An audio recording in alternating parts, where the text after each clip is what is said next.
This episode is brought to you by Shopify. Whether you're selling a little or a lot, Shopify helps you do your thing, however you cha-ching. From the launch your online shop stage, all the way to the we just hit 1 million orders stage. No matter what stage you're in, Shopify's there to help you grow. Sign up for a $1 per month trial period at shopify.com/special offer, all lowercase. That's shopify.com/special offer. Welcome to Accelerate Your Business Growth, where we're exploring all sorts of business topics. Experts from around the world join me, your host, Diane Helbig, for a conversation where they share their expertise with all of you. Take what you need when you need it. Featured on Inc.com, Forbes, and MSNBC's Your Business, this podcast is recognized as one of the best podcasts for small business, sales, leadership, social media, and more. When it comes to business, Accelerate Your Business Growth has got it covered. And now on with the show. My guest today is Andrei Mincov. Andrei is the founder of Trademark Factory, the only firm in the world that offers trademarking services with a guaranteed result for a guaranteed budget. He was forced into his career as an intellectual property lawyer when his father, a famous Russian composer, caught a radio station stealing his music. Since then, Andrei has helped thousands of clients ranging from one-man shows to multi-billion-dollar companies protect their intellectual property around the world. Thanks so much for being here today, Andrei. Thanks for having me. Excited to be here. I'm thrilled to have you here. This is always an interesting topic that we probably don't cover enough. And I'm sorry to hear about your father's experience, but hey, gave you direction, opportunity to help other people. I would think, and I'm curious, that intellectual property theft is probably a pretty I want to say normal is not a good word, but is something that happens frequently. Is that fair? Yeah, I think the word you were looking for is common, and it happens everywhere on different levels. And the way I see it is that probably one of the reasons I decided to focus on trademarks is that it's the one type of intellectual property that people still want to actually protect, because trademarks have a dual function, right? Not only trademarks are designed to help the owner retain the monopoly on the market, but also trademarks are designed to protect the consumer, so that when a consumer goes to the store and sees something under a certain brand, they can be sure that they're buying an authentic product rather than a copycat, right? So with copyright, we get all these people who try to explain how, Napster was a good thing because it democratized people's access to music, and torrents for, democratizing people's access to the movies and software. And, we get all the people who blame patents for, slow growth of innovation and all of that stuff, which I don't think it's true, but I don't want to go against the grain and try to fight an uphill battle. With trademarks are still universally considered as something that society wants to protect, and not just lawyers. So I guess that's a long answer to your question. I love it. It's great. I think that's really clear. But I'm also wondering, how are trademarks different from other kinds of intellectual property, like copyright and patents? What's the difference? Yeah. So copyright protects content, right? Protects books, movies, software, music, paintings, photographs. So basically, whatever content is being created, copyright can protect the way a certain idea is expressed, right? So, Okay. for example, when I write a book about different types of intellectual property, I own copyright in the text of that book. And that copyright allows me to stop anyone else from, at least on paper, to copy, scan my book, put it as a PDF, and reproduce it and distribute it without my permission. But it won't stop someone else. Like if you wanted to write a book about different types of IP, you could do that as long as you don't just take literal copies from my book, right? Okay. So that's the purpose of copyright, to protect the expression.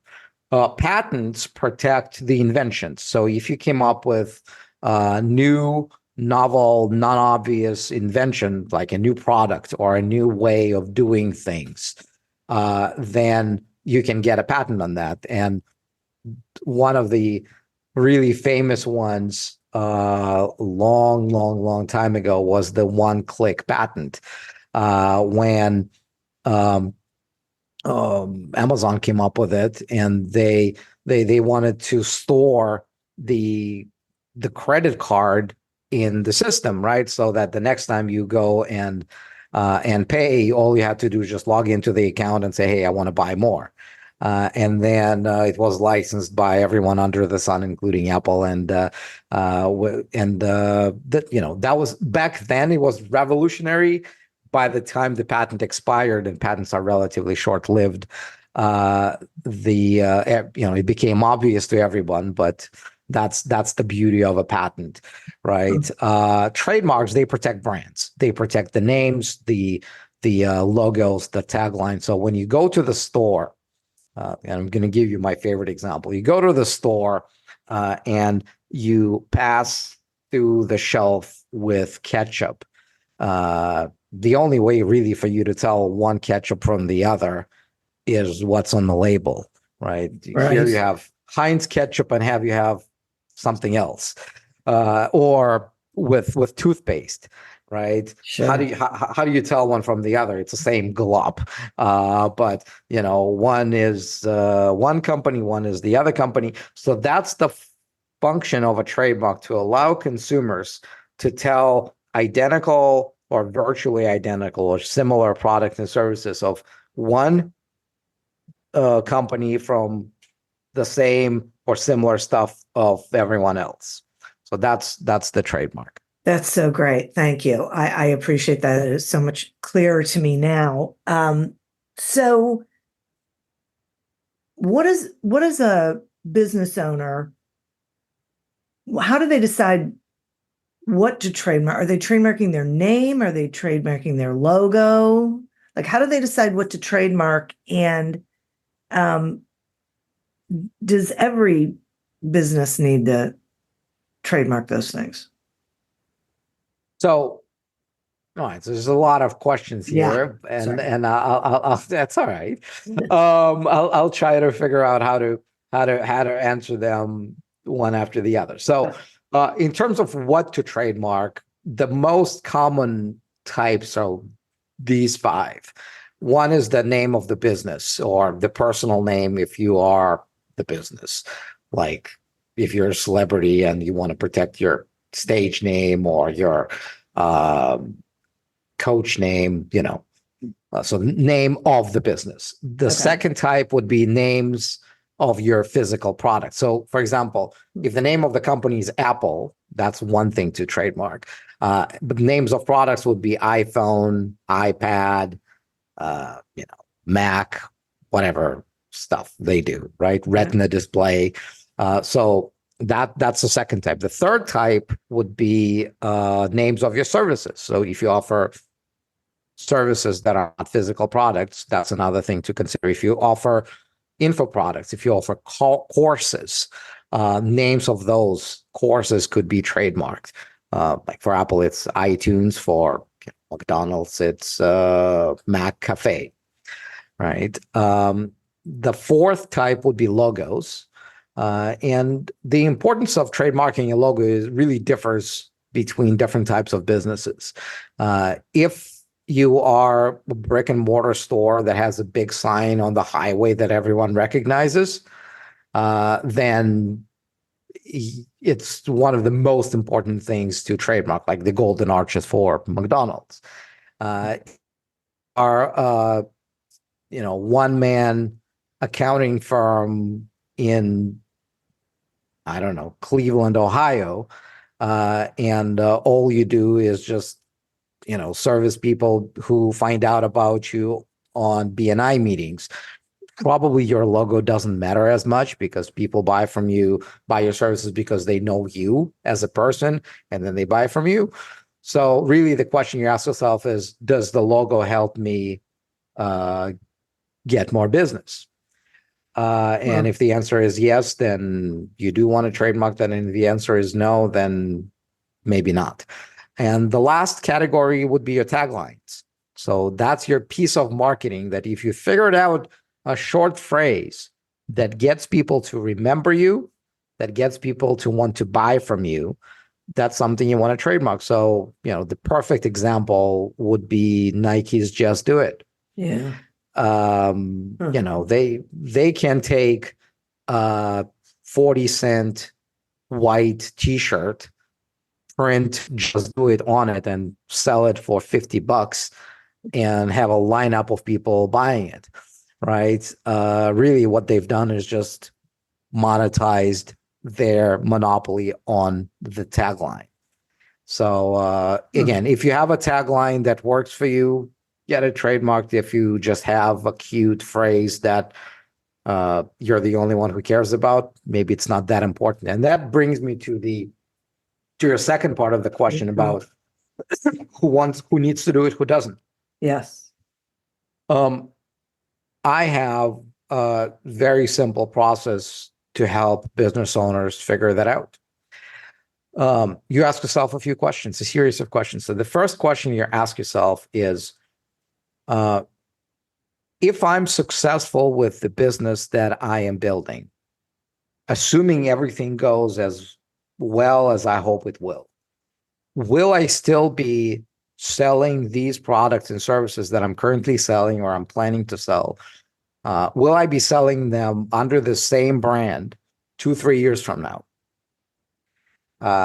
If the answer to that is no, you know for sure that even if the business is successful, you're going to move on and use some other brand or move on to some other products and services. Maybe you don't need to trademark, because trademarking is a long process. It takes about 1.5 years in the US and close to 4 years in Canada, and about a year in Europe. So if by the time you get your trademark, you don't need your trademark, probably not very smart idea to waste your time and money doing this.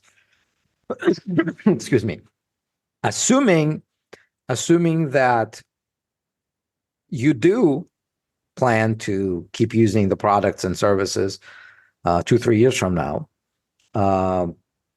the second question you ask yourself is, will the brand be important to my business 2-3 years from now when it's big and successful, so that I get to either sell more of my products and services or to get more trust from my potential customers, or to get more interest from my potential new team members who would want to work for me because of the brand. And if your answer is, well, actually, I don't think the brand is going to mean anything to any of those categories, like the investors, the consumers, the workers, then what I would suggest is you go back to the drawing board today and come up with a better brand.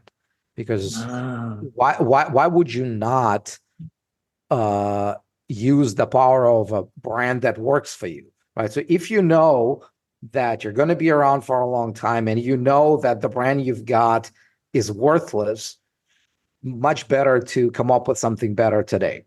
And if you are like, well, of course, if the business is successful, if I get there and we start getting some recognition, the brand will mean a lot. Then I would say go and trademark your brand today, because by the time you become big and successful, someone will have successfully trademarked your brand.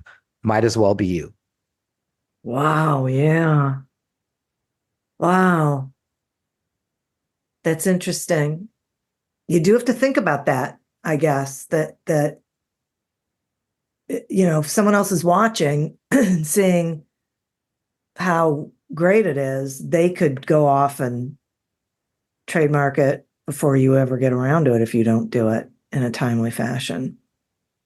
Yeah, and there's for some people who are like, well, there's this thing called common law trademark. If I've been doing this for a long enough time and I was there first, I can win in court. Yeah, you might be able to. First of all, it's not guaranteed. And second of all, it's going to cost you probably 50 to 80 times more than you getting a trademark the right way. Wow. Right. And you'd have to go through court every single time someone appears and challenges you. Whereas when you register your trademark, you do it once, and all you have to do is just show one piece of paper. That's the reason they invented trademarking, right? Because before, many years ago, all people had was this common law thing when you had to go to a judge and say, well, you know what, judge? I was the first. I came up with this stuff, and I've been doing this. My grandfather was doing this. My grandfather was doing this. We're using this brand, and now this bad person across the street is trying to sell the same stuff, and they're putting our brand on it. And the judge would look into that and say, yeah, you're a bad person. You shouldn't do that, right? And it worked when the business was very slow, and when copying was hard, and when really there weren't so many new products happening every day. And so during the industrialization age, they realized that this wasn't good enough, because just as it was getting easier to manufacture more products, it was also easier to copy them by the bad guys. And so they came up with a very simple proposition. They said, any brand owner who values their brand needs to have the ability to go to the government and say, hey, record this brand as mine, right? They're going to give them a little bit of money for government fees, for the filing fees. And someone would make a record in a big government book that's going to say, this guy owns this brand for this type of product or this type of service. And the assumption was, if they didn't do that, it means they don't really care about their brand all that much. So it's sort of fair game for others to, copycat it, unless they really want to fight.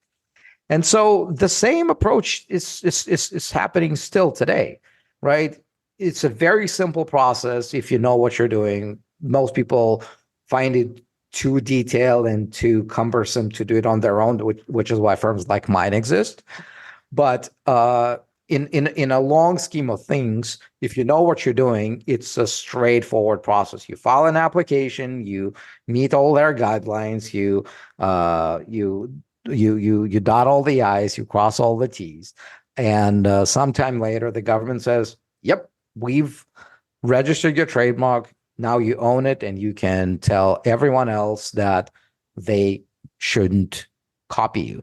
Really, what I usually say is that without a registered trademark, not only do you not own your brand, you don't even have a brand, because what you have is just some word or some image or some phrase that you want to be your brand. And that word, image, or phrase only becomes your brand when you can legally tell others to stop copying you. if you don't have that legal power to tell them, hey, this is mine, stop, that this is not a brand. This is just a dream. And if you're serious about building a business and you need to own your brand, that's the only way to do it. Very interesting.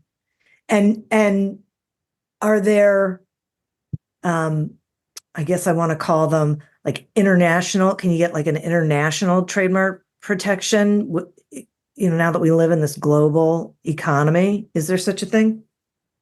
So there's no such thing as a global trademark. Okay. There are international treaties that make it easier for you to get protection internationally, but in the end of the day, you're going to end up with individual trademarks in each country where you want to get protection. Really? So for big brands that actually operate internationally, trademarking costs a lot of money. Mm-hmm.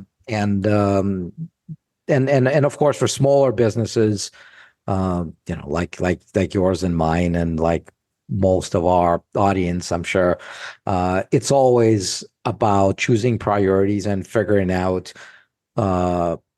what's really important for me. And usually, like my company has 4 rules of thumb around this. You would always start with your home country, where the company is registered or where you are as an entrepreneur. Second tier of countries that you should consider is are countries where you have or expect a lot of revenue from. And a lot being, I would say, maybe 30K plus per year. Okay. So like if you're a Canadian business, but you sell most of your stuff in the US, you need both US and Canadian trademark, right? The third tier would be countries where you have a lot of expenses. So if you have an office in some country, a physical office, or if you run ads that target a particular country. So I would say if you spend more than $5,000 on a particular country, that's either the first tier or the second tier, I would say consider trademarking your brand there as well. And lastly, something that most people don't realize is that if you make your products overseas, even if you don't plan to sell your products overseas, you need to get a trademark there in order to be able to export your own products out of that country to where you plan to sell it. So I'm going to give you, I'm going to give you an example. Okay. It's a true story that was very, very painful. So there was this company that made e-bikes, right? And they chose to have them manufactured in China. And so they found a factory and gave them an order and said, hey, we want these bikes, this many e-bikes, please make them, put this brand on them. And they didn't know that someone else filed a trademark in China for that same name to cover e-bikes. When they found out is when the factory put all the e-bikes that they made into a container, that put that container on a ship, and the ship tried to leave the port. And the port authorities received a demand letter from the trademark owner in China saying, this is our trademark, and we have information that this ship has a container with counterfeit e-bikes that are branded with our trademark, and exporting products out of China that carry our trademark is illegal. So they actually arrested the cargo on that ship. And so the ship wrote to the factory wrote to the poor guy in the US who was the owner of the e-bike company, and said, well, we have a problem. All your bikes were arrested. You're not getting them, right? And imagine you're that guy in the US. You paid the company to make those bikes, right? You're out of God knows how much money. You paid for the shipment, and they're telling you that, whoops, you're not getting the bikes. Wow. And there's really nothing you can do. So you now have to figure out some sort of a deal with those shady trademark owners in China so that they release the shipment. And it's probably going to cost you a lot of money. But it's probably going to cost you a little bit less money than just, losing the bikes. So it's one of those things when there's no good option except to jump on a time machine and get that trademark filed before somebody else did. Wow. That's insane. And how long does a trademark last? Great question. So in theory, trademarks are the only type of intellectual property that can last forever. Really? Right. As long as you renew them in time every 10 years, Okay. you can renew and renew and renew and renew. So copyright, you asked me before, right? It lasts for the author and about 70 years after the author dies. Then it's free game for anyone to do anything with it. Like, Mickey Mouse has just lost its copyright protection. Patents expire 20 years after you file them. Everything expires except for trademarks, which you can renew and renew. My best example would be Coca-Cola. They filed their first trademark in 1892, and they're still renewing that same trademark. Wow.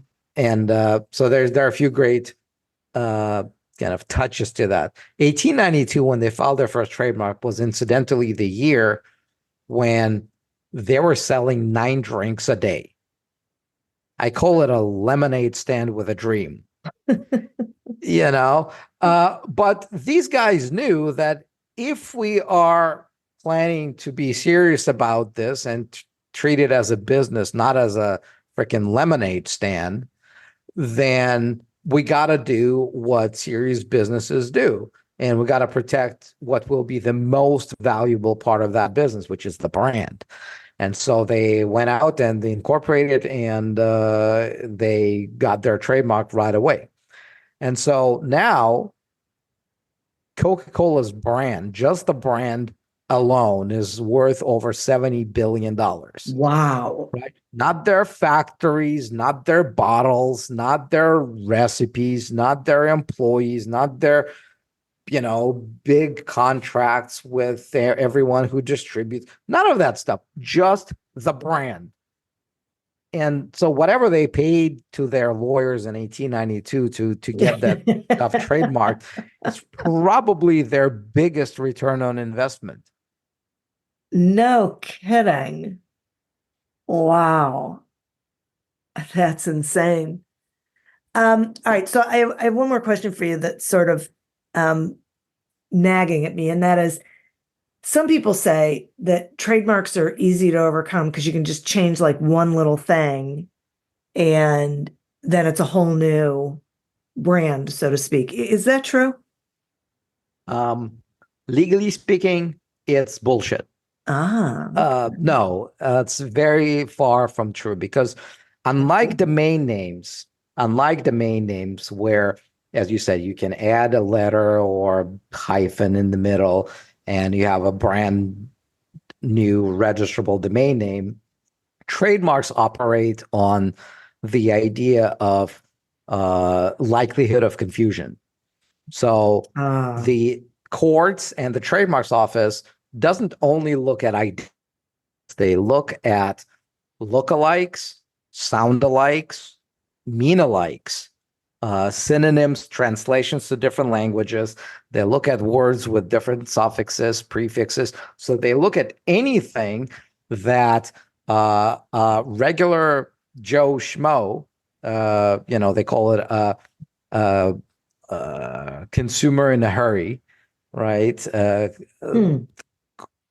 They ask the question, would that Joe Schmo, who has a vague, imperfect recollection of the registered trademark, when presented with a similar product marked with the other brand, would they be likely to think that the two products come from the same source, basically the same. And if that Joe Schmo would think that, your product and their product could come from the same source, they'll say, yeah, it's trademark infringement. So, the the experiment that I always invite everyone to try is there are a bunch of those I'm painting huge air quotes here so you can see me. I'm telling you. All right, there's a lot of those free trademark search websites where you can run a search, and if they don't see an exact match, they'll tell you, well, we invite you to file this trademark with us. So my favorite search that I always try is micro dash soft software solutions, right? And it always tells you, yeah, it's available. It's a good name. You can time how many hours it's going to take for Microsoft's lawyers to send you a letter after you file that trademark, right? Because again, this is not about adding a dash. It's not about adding software solutions at the end of it. It's not about replacing an I with number one and all of those tricks that work really well for domain names. Trademarks work on that likelihood of confusion, and especially if you're trying to screw with someone with huge budgets, Right. with very deep pockets, it's a very stupid game to play. Yeah, I'm so glad I asked the question. That is terrific. Thank you for that. This has been great, Andrei. I appreciate the information. It makes it so much more clear about when and where and how and what the impact is of all of this. So thank you so much for joining me and sharing that information. I'm glad you found it useful. I hope the people listening to this also did. And I think we did cover pretty much everything. As you said, why, where, when, what. Yeah. Yeah. But But the only thing left is how, right? Yeah, right. So in the event that, which I'm sure is going to happen, that people want to reach out to you and learn more, or enlist your services, can you tell the listeners how they can find you, please? Sure. So there are two paths, and you can pick one depending on where you are. Okay. So if you're just trying to learn more about trademarks and figure out if you need one or if you have any specific questions, I would suggest that you start with our YouTube channel. So you go to YouTube, you search for Trademark Factory. I've published more than 1,000 videos. Wow. So if you have a question about trademarks, I probably answered more than once. So that's, you can spend hours there watching me and talk about intellectual property and trademarks. I don't think you should, but again, if you have any specific questions, you'll find your answers there. Okay. The second path is you go to trademarkfactory.com and request a free call with one of our strategy advisors, whom you can ask anything you need to ask in terms of the strategy for trademarking your brand, right? They're the ones who will ask you a bunch of questions about your business, about plans, about what you're selling, what your products, what your services, what's your brand, and they'll be able to help you create a list of priorities, right? This is the brand you should do as your number one, level of importance. This is 2, 3, 4, because again, we understand that business owners have budgets and sometimes they have more brands to protect that they have the budget for. So the important thing here becomes, how do you create a strategy that gives you the most protection while you're still growing, right? Because it's Apple who can trademark 1,300 trademarks in just US alone. Most businesses can't. So the question is, where do you start with? And so that's what our strategy advisors can help you with. So jump on that call, tell them your story, and listen to what they have to tell you. And naturally, if there's a fit and you like what they tell you and you see the value of what we can do for you, we can help you trademark your brand. As you mentioned in the intro, we're the only firm in the world that offers trademark registration services with a guaranteed result for a guaranteed budget. And what that means is that you'll know exactly how much the whole thing is going to cost you from start to finish, no matter what happens in the middle. What else does, they charge you a little bit of money up front to get you in the door. Oh. And then they milk you as the process unfolds. Wow. So you pay them a couple $100 up front, and 2 years later, you realize, shit, I just paid them $7,000. For what? Well, because the way it works is you file your trademark application, and several months later, the government gets back to you and say, hey, we don't like your trademark application. There's a problem here. And they'll get back to you and say, you know what? We received this letter from the trademark's office. They say they don't like our application, but don't worry. Don't worry. We can help. We are going to send them a response. We know how to do that. It's only going to cost you $400 an hour, but don't worry. We're going to do everything for you. So they send that response. They charge you for a few $1,000s. And then a few months later, they get another rejection and say, well, you know what? The response that we sent was a great response, but unfortunately, the government didn't accept it. They sent us another rejection, but don't worry. And they play this but don't worry game until you either run out of money and give up, or until the trademark's office says that's the final rejection, you're done. Wow. And so I was so disgusted with these practices that really that was the reason I came up with Trademark Factory, that I wanted to give brand owners an opportunity to know exactly how much the whole thing is going to cost, no matter how many rejections we're going to get in the middle. And for them to know that if at the end of all this, we don't give you the registration, that's the only reason you paid us for, right? If the government says no, you're going to get all your money back. Everything you paid us, you're going to get back. How often do you get a refund from a traditional law firm? Never. Yeah. Wow. That's incredible. Oh my gosh. Well, thank you. I so appreciate you. And this has been really valuable for the listeners. And listeners, thank you. You are who we're doing this for. Thank you for tuning in to this episode of Accelerate Your Business Growth, a production of Evergreen Podcasts. Discover more episodes of this podcast and explore others at evergreenpodcast.com. As always, continue to prosper and be curious.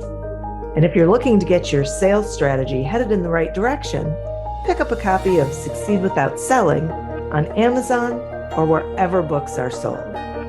Until we meet again on another episode of Accelerate Your Business Growth, goodbye and good day. My name is Cindy Burnett, and each week I interview at least 2 traditionally published authors on my podcast, Thoughts from a Page. We talk spoiler-free about their books, so you can listen whether you have read the book or not. And then we delve into things that you most likely won't hear about anywhere else. The importance of the cover design, why they included various aspects of the story, personal details about both the books and the authors' lives, and so much more. You can find the podcast on every major platform and learn more about it on my website, thoughtsfromapage.com. Thanks so much for checking it out.